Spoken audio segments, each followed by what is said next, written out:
ఏటా ప్రకృతి వైపరీత్యాలు, అకాల వర్షాలు, పెనుగాలుల ప్రభావంతో వరి చేనులోనే కింది పడిపోయి గింజలు రాలుతున్నాయి. ఈ సమయంలో చీడపీడల ప్రభావం అధికంగా ఉంటోంది. అంతేకాదు గింజ బరువు, నాణ్యత తగ్గుతోంది. దీనివల్ల రైతులు వరి సాగులో నష్టపోవాల్సి వస్తోంది. అందుకే రైతు స్థాయిలో సాగులో సమస్యలను తెలుసుకున్న వరంగల్ జిల్లా శాస్త్రవేత్తలు వాటిని అధిగమించేందుకు కొత్త రకం వరి వంగడాన్ని రూపొందించారు.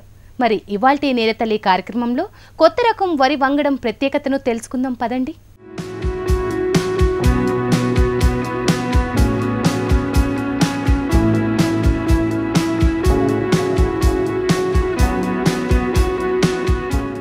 వరంగల్ ప్రాంతీయ వ్యవసాయ పరిశోధనా కేంద్రంలో మరో కొత్త వరి వంగడాన్ని రూపొందించారు శాస్త్రవేత్తలు. ఇప్పటికే రైతుల పొలాల్లో సాగు చేసి ప్రాచుర్యం పొంది సత్ఫలితాలను ఇస్తోంది.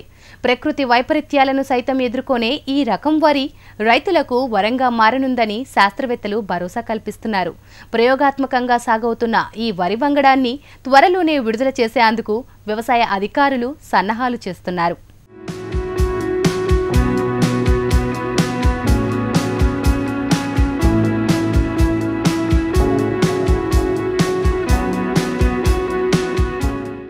భారతదేశంలో పండే అతి ముఖ్యమైన పంటలలో వరి ఒకటి.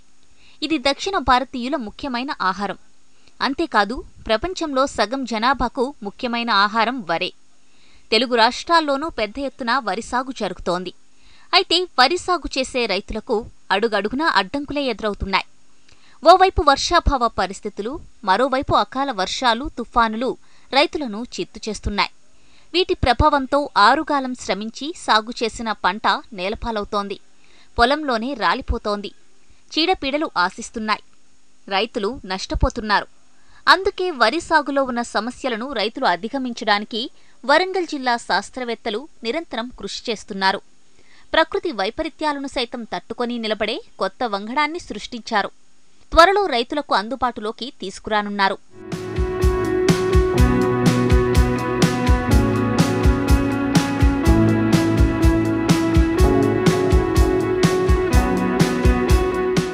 ప్రొఫెసర్ జయశంకర్ వ్యవసాయ విశ్వవిద్యాలయం పరిధిలో పనిచేస్తున్న వరంగల్ ఏరువాక కేంద్రం వరి సాగులో రైతుల సమస్యలను తీర్చే సరికొత్త వరి వంగడాన్ని రూపొందించింది. WGL 915 అనే వరి రకాన్ని శాస్త్రవేత్తలు గత 2 సంవత్సరాలుగా క్షేత్రస్థాయిలో పరిశీలిస్తున్నారు. ఈ రకం వరి వంగడం ఇప్పుడు సత్ఫలితాలను ఇస్తోంది. WGL 915 వరి రకాన్ని SN2R, IRBBN 39 రకాలను సంకరపరిచి రూపొందించారు. ఈ వరి వంగడం రైతు క్షేత్రంలో పరిశీలించగా ముఖ్యంగా దీనికి ఏంటంటే గింజ రాలే గుణం చాలా తక్కువగా ఉంది. దీనివలన ఈ రబీ కాలంలో వచ్చేటువంటి వడగళ్ళ వానలు కానీ, గాలి వానలు కానీ, ఈ మిషన్తో కోసినప్పుడు కూడా తక్కువ రాలడం జరుగుతుంది. కాబట్టి ఇది రైతుకు చాలా మేలు జరుగుతూ ఉంటుంది. అదేవిధంగా ఇంకొకటి చూసినట్టయితే ఈ రకము చాలా చాలా సూటబుల్ దేనికంటే వరి బియ్యం నుంచి అటుకులు తయారు చేసేటువంటి దాంట్లో ఈ వరి వంగడం చాలా ఉపయోగపడుతుంది. చాలా మట్టుకు దీన్ని అటుకులు చేయడానికి, లేకపోతే రైస్ ఫ్లాక్స్ అని ఇప్పుడు మనం సూపర్ మార్కెట్లో అమ్ముతున్నాం, కొనుక్కుంటున్నాం కూడా. ఈ రైస్ ఫ్లాక్స్ చేయడానికి 915 అనే రకం చాలా వరకు సూటబుల్గా ఉంది. దీనికి ఇప్పటికి కూడా ఇది 3వ సంవత్సరం పరిశీలనలో ఉంది. ఇది వచ్చే సంవత్సరానికి రైతుకు విడుదల చేయడం జరుగుతుంది యూనివర్సిటీ ద్వారా. ఈ యొక్క రకాన్ని ఇంకొక ముఖ్యంగా గమనించినట్టయితే ఈ గొలుసు పొడవు చూసినట్టయితే గొలుసు చాలా పొడవు ఉంటుంది. ఈ గొలుసు పొడవు చూసినట్టయితే 130 నుంచి 140 సెంటీమీటర్లు ఉంటుంది. దాదాపుగా ఈ గింజలు కనుక చూసినట్టయితే 130 నుంచి 132 టెస్ట్ వెయిట్ ఉంటుంది. అంటే 1000 గింజల బరువు చూసినట్టయితే 130 నుంచి 134 గ్రాముల బరువు కూడా ఉంటుంది. కాబట్టి మంచి దిగుబడి వస్తుంది. కాబట్టి ఇది 30 నుంచి 35 క్వింటాల దిగుబడి వస్తుంది. కాబట్టి రైతుకు చాలా మేలు జరిగేటువంటి అవకాశం ఉంది. ఇది మధ్యకాలిక రకం. పంటకాలం 135 రోజులు. ఈ రకం వర్షాకాలంలో సాగు చేసుకునేందుకు అనుకూలం. వరి మొక్క పొలంలో 135 సెంటీమీటర్లు ఎత్తు వరకు పెరుగుతుంది. మొక్కలు కింద పడిపోవు. వరి గొలుసు 30 సెంటీమీటర్ల పొడవు ఉంటుంది. ఒక్కో గొలుసుకు 265 నుంచి 280 గింజల వరకు ఉంటాయి. ప్రతి గొలుసులో చివరి గింజకు ముక్కు ఉంటుంది. అదే దీని ప్రత్యేకత. ఈ రకము నేరుగా వెదజల్లుకోవడానికి, వెదజల్లేటువంటి పద్ధతిలో బాగా ఉపయోగపడుతుంది. అదేవిధంగా ఇప్పుడు డ్రై ప్యాడీ అంటాము. అంటే దుక్కి దున్ని విత్తనాలను దుక్కిలోనే వేసి తర్వాత నీళ్లు పెట్టి దానికి చాలా చాలా సూటబుల్గా ఉంటుంది. అంటే వెదజల్లే పద్ధతికి నేరుగా వెదజల్లే పద్ధతిలోను, తర్వాత ఈ వరిని వేరే మనకు దమ్ము చేయకుండా పండించేటువంటి పద్ధతిలోనే ఇది చాలా ఉపయోగపడే రకం కాబట్టి ఇప్పటికీ రైతు మన్ననలు పొందుతూ ఉంది. ఈ లక్షణం చాలా బాగుంది. ఏటూరు నాగారం టెస్ట్ చేయడం జరిగింది. అదేవిధంగా వర్ధన్నపేట డివిజన్లో కానీ, తర్వాత చుట్టుపక్కల మనకు పర్కాల చుట్టుపక్కల డివిజన్లో కానీ దీన్ని గత 3 సంవత్సరాలుగా టెస్ట్ చేయడం జరిగింది. అదేవిధంగా ఆ రైతుల అనుభవాలు కూడా చాలా బాగున్నాయి. వాళ్ళు కూడా ఏంటంటే అధిక దిగుబడిని ఇచ్చింది, గింజ రాలకుండా ఉందని వాళ్ళు కూడా చెప్పారు. అధిక దిగుబడి గింజ రాలకుండా ఉన్నట్టయితే రబీ కాలంలో చాలా మంచిది.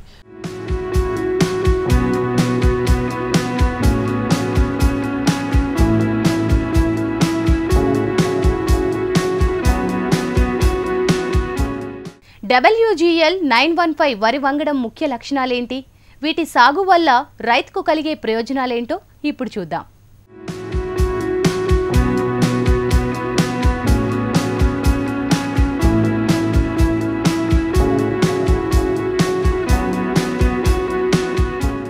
గత 2 సంవత్సరాలుగా వ్యవసాయ క్షేత్రాల్లో WGL 915 వరి రకాన్ని పరిశీలిస్తున్నారు శాస్త్రవేత్తలు. సాగు భూమిలోనూ ఈ వరి వంగడం సత్ఫలితాలను ఇస్తోంది, మంచి దిగుబడిని అందిస్తోంది. WGL 915 వరి రకంలో గింజ రాలే గుణం చాలా తక్కువగా ఉంటుంది. రబీ సీజన్లో వచ్చే గాలులను, వానలను ఇది తట్టుకుంటుంది. మెషిన్తో కోసినా తక్కువగా రాలుతుంది. వరి బియ్యం నుంచి అటుకులు తయారు చేయాలనుకునే వారికి ఈ వరి ఎంతో అనుకూలంగా ఉంటుంది. వరంగల్ పరిశోధన క్షేత్రం నుంచి మనకు తయారవుతున్న 915 రకం ఏదైతున్నదో అది మనం క్షేత్రస్థాయిలో ఫీల్డ్ డెమోన్స్ట్రేషన్స్ ఏదైతున్నదో రైతు ఫీల్డ్లలో ఇవ్వడం జరిగింది. రైతులు వాళ్ళు దాన్ని పండిస్తున్నారు. మినికిట్ రూపంలో మనం అది ఇవ్వడం అనేది జరిగింది. దాంట్లో ఈసారి కనుక చూసుకుంటే నీటి ఎద్దడిని కూడా కొంచెం తట్టుకునేది, కానీ వాతావరణాన్ని కూడా మనం కొంచెం ఎక్కువ తక్కువ టెంపరేచర్స్ ఉన్నా కానీ తట్టుకునే అవకాశాలు కూడా దాంట్లో ఎక్కువ కనిపిస్తున్నాయి. మెయిన్గా రైతుకు నష్టం వచ్చేది వరి వంగడము విపత్తు కాలంలో అడ్డంబడి నష్టాలు వచ్చే అవకాశాలు ఎక్కువ ఉంటున్నాయి. అటువంటి దానిలో అది అడ్డం పడకుండా ఉండటానికి మెయిన్గా దానికి పరిశోధన స్థానం నుంచి చేయడం జరిగింది. దాంతోపాటు మనకు అడ్డం పడ్డప్పుడు కూడా అంత ఎక్కువ మిగతా దాంట్లో ఎక్కువ నష్టం వస్తుంది. 915 అనే రకం ఏదైతున్నదో 915 వరంగల్ 915 అది నష్టం అనేది తక్కువ వస్తున్నది. నీటిని కానీ పురుగును కానీ మామూలుగా మిగతా వంగడాల కంటే కూడా చాలా తక్కువ పురుగులు ఆశిస్తున్నాయి. కానీ మన వరంగల్ ఏరియా ఏదైతే పరిశోధన క్షేత్రం నుంచి వచ్చిందో ఉత్తర తెలంగాణ జోన్ ఏదైతే అంటామో ఆ ఏరియాలో అయితే చాలా మంచి రిజల్ట్స్, మిగతా చోట నుంచి కూడా మంచి రైతులు కూడా మంచి స్పందన ఉన్నది. ఈ వంగడం కనుక రిలీజ్ చేస్తే రైతులలో కూడా ఎక్కువ పాపులర్ అయ్యి దిగుబడి కూడా అధికంగా తీసుకునే అవకాశాలు ఎక్కువ ఉన్నాయి. ఈ రకం వరిలో గొలుసు చాలా పొడవుగా ఉంటుంది. ప్రధానంగా డ్రమ్ సీడర్, దమ్ముతో వెదజల్లే పద్ధతి అనుకూలం. దోమ, బ్యాక్టీరియా, ఆకు ఎండు తెగులు, పొట్టకుళ్ళు, టుంగ్రో వైరస్, చౌడును తట్టుకుంటుంది. ఏటూరు నాగారం, వర్ధన్నపేట, పర్కాల్ చుట్టుపక్కల గ్రామాల్లో ఈ వరిని ప్రయోగాత్మకంగా సాగు చేస్తున్నారు వ్యవసాయ శాఖ అధికారులు. రైతుల నుంచి సానుకూలత వ్యక్తమవుతోంది.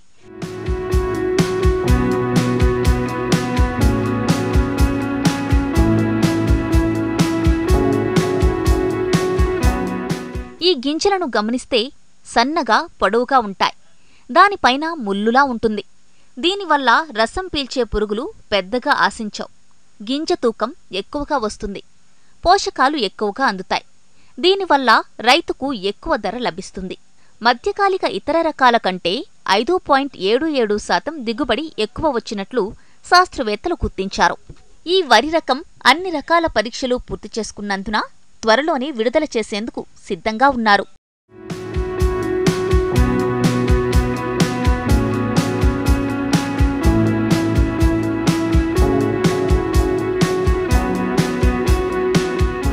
WGL 915 నీటి ఎద్దడిని తట్టుకుంటోంది.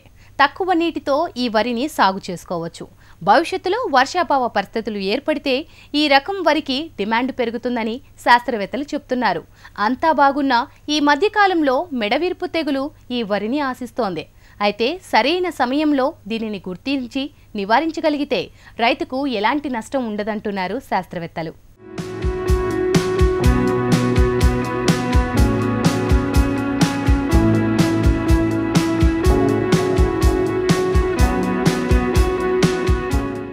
సాధారణంగా వరి సాగుకు సాగునీరు చాలా ఎక్కువగా అవసరముంటుంది. అందుకే రైతులు తక్కువ నీటితో సాగు చేసే వరి వంగడాల కోసం ఎదురుచూస్తున్నారు. అందుకే నీటి ఎద్దడిని సైతం తట్టుకునే విధంగా WGL 915 వరిని రూపొందించారు. భవిష్యత్తులో వర్షాలు తక్కువైతే ఇలాంటి వంగడాలకు డిమాండ్ పెరుగుతుంది. దీనివల్ల రైతులు లాభాలు పొందవచ్చు.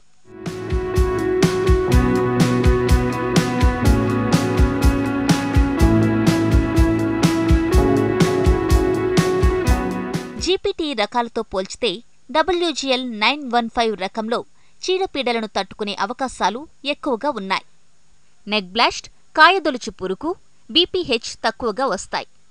భవిష్యత్తులో పురుగు మందుల మీద కూడా తక్కువగా ఖర్చు చేయవచ్చు. ఈ సీజన్లో పెద్దగా రోగాలు, పురుగులు కనిపించవు. అక్కడక్కడ కొన్ని జిల్లాల్లో మెడివిరుపు తప్ప మరే సమస్య కనిపించలేదు. ప్రస్తుతం వరి పాలు పోసుకునే దశలో ఉంది. ఉష్ణోగ్రతలు పెరిగాయి. దీని ప్రభావం వల్ల వరిలో మెడవిరుపు తెగులు కనిపించింది. వరి కంకి గొలుసు భాగంలో నల్లటి మచ్చ వచ్చి కుళ్ళిపోతోంది. దేనివల్ల వేరు ద్వారా మూలకాలను తీసుకుంటుందో అది గింజలోకి తీసుకోలేదు. గింజలు ఎండిపోయి తెల్లబడతాయి. ఈ తెగులుకు సరైన సంరక్షణా చర్యలు అవసరమంటున్నారు అధికారులు. ఈ వాతావరణంలో టెంపరేచర్ పెరగడం 40 డిగ్రీల కంటే ఎక్కువ టెంపరేచర్ పెరిగింది కాబట్టి మనకు మెడవిరుపు తెగులు అనేది మనం అక్కడక్కడ గమనించడం జరిగింది. ఈ మెడవిరుపు తెగులు ఎలా గమనించాలంటే ఈ యొక్క వరి కంకి గొలుసు మొదటి భాగంలో నల్లటి మచ్చ ఏర్పడి అక్కడికి కుళ్ళిపోతుంది. ఆ భాగం కుళ్ళిపోవడం ద్వారా మొక్క ఏదైతే మనకు వేరు ద్వారా మూలకాలను నీటిని తీసుకుంటుందో అది గింజలోకి చేరకుండా ఆగిపోతుంది. ఫలితంగా ఆ గొలుసులోని గింజలన్నీ ఎండిపోతాయి. ఎండిపోవడం వల్ల ఏంటంటే మనకు మొత్తం తాలుగా మారడం వల్ల తెల్లగా మారడం కనబడుతుంది.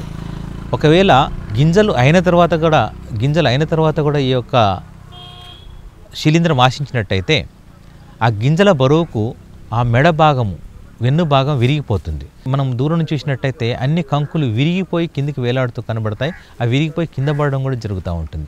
అందుకనే మనకు రైతాంగంలో దీన్ని మెడవిరుపు తెగులు అనేది ప్రాచుర్యంలోకి వచ్చింది బాగా ఆ పేరు. అది యాక్చువల్గా ఈ అగ్గి తెగులు యొక్క ఒక దశ, ఇది 3వ దశ. కాబట్టి ఈ అగ్గి తెగులు మొదట ఏంటంటే ఆకుల మీద వస్తుంది, తర్వాత కనుపుల మీద వస్తుంది, తర్వాత గొలుసులు అయ్యే టైంకు ఇది గొలుసు మెడభాగంలో వస్తుంది కాబట్టి దీన్ని మెడవిరుపు తెగులు అంటారు.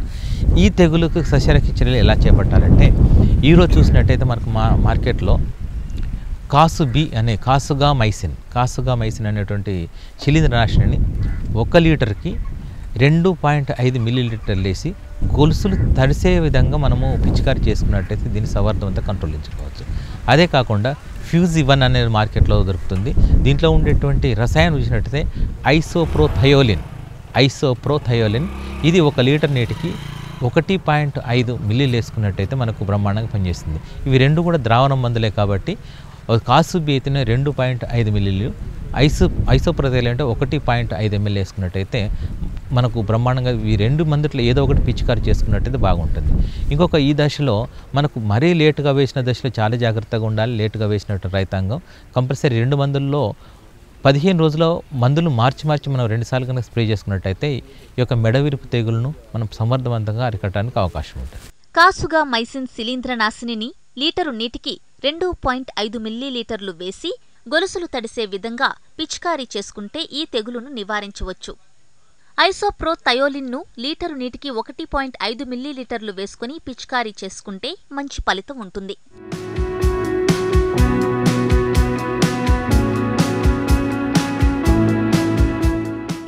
తెలంగాణలో ప్రధానంగా రబీ సీజన్లో 1010, తెలంగాణ సోనా, బతుకమ్మ వరి వంగడాలను సాగు చేస్తున్నారు రైతులు. ఇటువంటి రకాలు మంచి దిగుబడిని ఇస్తున్నాయి.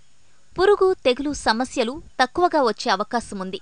వీటితో పాటే నూతనంగా విడుదల చేసిన రకాన్ని రైతులు సాగు చేసినట్లయితే సాగులో మరిన్ని సమస్యల నుంచి బయటికి రావచ్చునంటున్నారు వ్యవసాయ శాఖ అధికారులు.